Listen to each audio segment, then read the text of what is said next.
¿Te gustaría ser el siguiente Jon Quijada y crear una versión todavía más complicada que el Ithkuil, o ser la siguiente Sonia Lang o el siguiente Zamenhof y crear una versión más fácil del Esperanto o Tokipona? Entonces quédate hasta el final del video, que el día de hoy veremos cómo crear tu propio idioma. Así que comencemos. Hola Libeloite. Crear idiomas no es realmente complicado, así que en este video veremos paso a paso cómo crear sus propios idiomas. Así que comencemos. Número 1. Tipo de idioma artificial. Antes de iniciar nuestro Conlang hay que elegir qué tipo de idioma queremos crear. Existen solo dos tipos de idioma artificial, a priori y a posteriori. Si eliges a posteriori tendrás que crear tu idioma a partir del vocabulario de otros idiomas. Por ejemplo, el Esperanto creó su vocabulario a partir de lenguas de Europa, mientras que el Tokipona es una combinación entre inglés, tokpisin, finés, georgiano, neerlandés, acadio, francés, esperanto, croata y chino. Incluso hay idiomas creados a partir de subfamilias enteras, como el Volksprach creado únicamente de lenguas germánicas, o el Intereslavo creado únicamente de lenguas eslavas, o el romaní de lenguas romances, el budinos de lenguas fino-úgricas, o el palawakani de lenguas aborígenes australianas. Pero si eliges a priori tendrás que crear tu vocabulario desde cero, es decir, inventártelo tú mismo. Ejemplos de idiomas a priori son el Ithkuil, Ladan, Kellen, Klingon o las lenguas del Señor de los Anillos. Número 2. Escoger un propósito. Las cosas no se hacen solo porque sí, hay que elegir un propósito para así moldear a nuestro idioma. Un idioma artificial puede ser creado para hacer la comunicación más fácil en el planeta. Esos son los idiomas auxiliares como el Esperanto, Nko, Volapük, Interlingua o Glosa. También se pueden crear para unir a ciertas comunidades como el Volksprach, Interlingua o Budinos. Se pueden crear para probar una teoría científica como el Ithkuil o Ladan, o simplemente con un motivo artístico como el Quenya, Sindarin, Tokipona, Klingon, Atlante o Kellen. Muy bien, ahora que ya tenemos listo el tipo de idioma y el propósito, entonces ahora sí comencemos a construir a nuestro idioma. Número 3. Fonética. Empecemos recolectando los sonidos que queremos utilizar en nuestro idioma. Tenemos 33 sonidos vocálicos para elegir, que además se pueden nasalizar, es decir, pronunciarlos con la nariz, tal como se hace en francés o portugués. A, E, I, O, U. Además, esas 33 vocales se pueden alargar o acortar, por ejemplo, O. También tenemos un repertorio de 143 consonantes pulmonares, es decir, como la P, M, D, T, S. En realidad, la gran mayoría de los idiomas del mundo únicamente ocupan consonantes pulmonares, pero también existen las consonantes no pulmonares, en donde existen 17 consonantes eyectivas, es decir, pronunciar la consonante sin vocal, por ejemplo,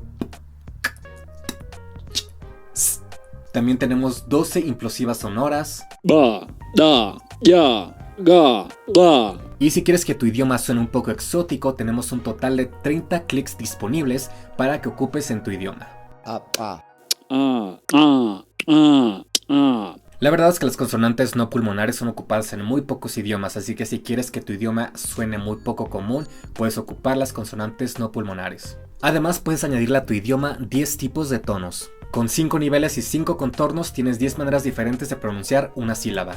Los tonos son comunes en lenguas con palabras muy cortas y donde hay muchos homófonos, por ejemplo el chino, en donde ma es mamá, ma es caballo y ma es regañar. Además, a tu idioma también tienes que añadirle reglas de pronunciación para saber en qué sílaba irá el acento. Para crear tu idioma eres libre de hacer lo que quieras. Si quieres crear un idioma con puras vocales, es algo válido. Un idioma con puros clics sería algo muy original. Solamente ten en cuenta el objetivo de tu idioma. Si tu idioma tiene como objetivo ser una lengua auxiliar, lo mejor sería ocupar sonidos fáciles de pronunciar, entre 5 a 7 vocales y unas 30 consonantes serían suficientes para crear tu idioma. Si quieres crear una lengua artística, ahí sí puedes crear un idioma con puras vocales, con puros clics, porque sería algo original. Así que bueno, ahora sí comencemos a escribir nuestro idioma. Número 4. Sistema de escritura. Antes de comenzar a escribir nuestro idioma es importante saber que existen varios tipos de formas de escribir un idioma. También pueden ver el video que hice sobre todos los sistemas de escritura ordenados por dificultad para inspirarse a crear sus propios idiomas. Número 1. Alfabeto. Esto significa que crearemos en teoría un símbolo para cada letra. Digo en teoría porque en realidad es difícil que un idioma realmente tenga un símbolo por sonido. Tenemos el caso del inglés o francés, en donde las letras o combinaciones de letras pueden crear sonidos muy diferentes. Incluso en español, la palabra verdad, a pesar de tener dos Ds, cada D tiene un sonido diferente. Pero bueno, entienden la idea, ¿no? Número 2. Abugida. Esto significa que crearemos un símbolo para cada consonante y las vocales serán representadas como diacríticos que rodean a las consonantes. Por ejemplo, el Devanagari del hindi. Número 3. Abjad. Esto significa que únicamente crearemos símbolos para las consonantes y las vocales se tendrán que adivinar o recordar, por ejemplo el árabe. Número 4. Silabario. Esto significa que crearemos un símbolo para cada sílaba. Si queremos representar los sonidos ba, be, bi, bo, bu en un alfabeto tendríamos que crear 6 símbolos, pero en un silabario solo tendríamos que crear 5 símbolos. Así que piensa bien qué sistema de escritura se adapta mejor a tu idioma. Si tu idioma tiene muchos sonidos vocálicos, lo mejor sería crear un alfabeto, pero si no tiene vocales o tiene muy pocas vocales, lo mejor sería crear un abjad. Si es un idioma con muy pocos diptongos y se basa mayoritariamente en sílabas, pues la mejor opción sería un silabario. Existen también otros sistemas de escritura como número 5, logogramas. Esto significa que la escritura no va a representar pronunciación sino significados, por ejemplo los caracteres chinos o el sitelempona. Incluso podemos mezclar las escrituras, por ejemplo el japonés, el acadio, el náhuatl clásico ocupaban silabarios más logogramas, así que podemos combinar varios sistemas de escritura. Y claro, al ser idiomas artificiales podemos crear sistemas de escritura únicos en su tipo. Por ejemplo, el Izquil ocupa un sistema de escritura morfofonémico, es decir, las letras representan pronunciación pero también la gramática. El Izquil Ilach es un logograma no lineal, en donde los colores, formas y ángulos representan significados. Y el Kellen es logofonémico, es decir, se escribe usando fonética, pero en realidad es imposible de leer, por lo tanto funciona más como un logograma. También hay otros sistemas de comunicación como el braille, las señas o el quipú de los incas, en donde escribían utilizando nudos en las cuerdas. Así que puedes escribir a tu idioma de la manera que quieras. Número 5. Gramática. Esta es una de las partes más importantes del idioma y aquí tú puedes decidir qué tan fácil o difícil quieres que sea tu lengua artificial. Las palabras que creemos en nuestro idioma las vamos a categorizar en verbos, es decir, acciones, sustantivos, es decir, objetos o seres, adjetivos, es decir, palabras que explican cómo son las cosas, adverbios, es decir, palabras que complementan a los verbos y adjetivos para explicar cómo son las cosas, pronombres, es decir, que reemplazan al sustantivo, preposiciones para expresar localizaciones, artículos como el, la, los, las, y conjunciones, es decir, palabras que enlazan las frases. Al menos el español funciona con estas categorías. No todos los idiomas funcionan igual, así que tú puedes elegir qué partes quieres incluir o qué otras partes puedes agregar a tu idioma. Por ejemplo, el Kellen no ocupa verbos, sino que ocupa partículas para expresar cambios de estado, pero ten en cuenta que el Kellen es uno de los idiomas más difíciles de aprender. En español y otros idiomas los sustantivos tienen género y eso afecta a prácticamente cualquier cosa. Por ejemplo, el carro rojo, pero la casa roja. 500 perros, pero 500 vacas. En inglés o chino las palabras no tienen género, por lo tanto es más fácil en este aspecto por lo menos. Pero en alemán y ruso existen 3 géneros. Hay otros idiomas que no tienen género, pero también clasifican las palabras, o sea que básicamente funcionan igual, pero no lo llaman femenino y masculino.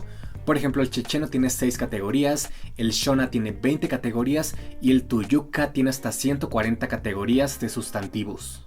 Así que de nuevo, tú puedes elegir qué tan fácil o difícil quieres que sea tu idioma dependiendo de estos aspectos de la gramática. Hay idiomas que no ocupan adjetivos, sino que ocupan verbos descriptivos, como el japonés o coreano.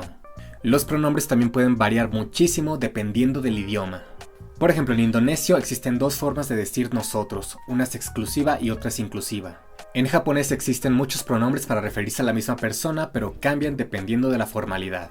Y en Izquil, por ejemplo, hay pronombres con una percepción muy diferente. Por ejemplo, el pronombre s significa nosotros, pero hablando de 2 seres que se han fusionado, entonces ahora son uno solo. Pero el pronombre sh significa de 2 seres, pero que son entidades diferentes. Por lo tanto, tú también puedes crear tu propia perspectiva para que tu idioma sea muy único. En español los verbos se conjugan dependiendo de la persona y el tiempo, pero en coreano únicamente se conjugan por el tiempo. Mientras que en indonesio no se conjugan para nada, sino que se da contexto, y en chino se añaden partículas para indicar el tiempo. También hay algunas cosas que existen en otros idiomas pero que no existen en español, por ejemplo los casos gramaticales. En realidad podríamos decir que los casos gramaticales son un aspecto antiguo de los idiomas. Muchas lenguas evolucionaron y comenzaron a utilizar preposiciones para no tener que ocupar los casos gramaticales. Aunque los casos gramaticales también nos ayudan a expresar cosas más complicadas con pocas palabras, por lo general terminan siendo un poco más complicados de utilizar. Una ventaja de utilizar casos es que nos dan un poco más de libertad a la hora de estructurar un idioma. Por ejemplo, en esperanto podemos decir mi amas vin y vin amas mi y se entiende igual debido a los casos. En chino no hay libertad de movimiento. Wo ai ni y ni ai wo no es lo mismo. Y bueno, en los idiomas también podemos inventarnos reglas gramaticales bien arbitrarias. Por ejemplo, en alemán existe la regla de que los verbos siempre van en segunda posición y que los sustantivos siempre van con mayúscula. Esto es realmente arbitrario, no tiene nada que ver con el idioma, o sea, no lo altera, no pasa nada si no aplicas esa regla, pero simplemente una regla arbitraria. Por lo tanto, puedes agregar cualquier regla arbitraria que se te ocurra a tu idioma. Número 6. Cultura. La parte final para darle vida a nuestro idioma es crearle una cultura. ¿Para qué se crea un idioma? Pues para ocuparlo. Si más gente puede aprender tu idioma, pues mejor, para que le creen literatura, poesía, música o hasta películas. ¿Saben qué hizo Tolkien después de crear sus idiomas? Pues les creó muchas historias. En realidad normalmente es al revés, la gente crea historias y de las historias saca un idioma, pero Tolkien hizo lo contrario, creó el idioma y luego creó historias para darle vida a sus idiomas. Pero bueno, esta parte no tiene que ser precisamente creada por ustedes, puede que si su idioma sea muy original o muy popular, en un futuro la gente inmortalice su trabajo creándoles música, películas o literatura, para que así se conserve viva su lengua. Así que bueno, esto ha sido todo por hoy. Si les gustó el video pueden dejar su like y suscribirse al canal. Si ya han creado idiomas artificiales y les gustaría compartir sus ideas, pueden comentarlas. Así que nos vemos en el siguiente video. Bye.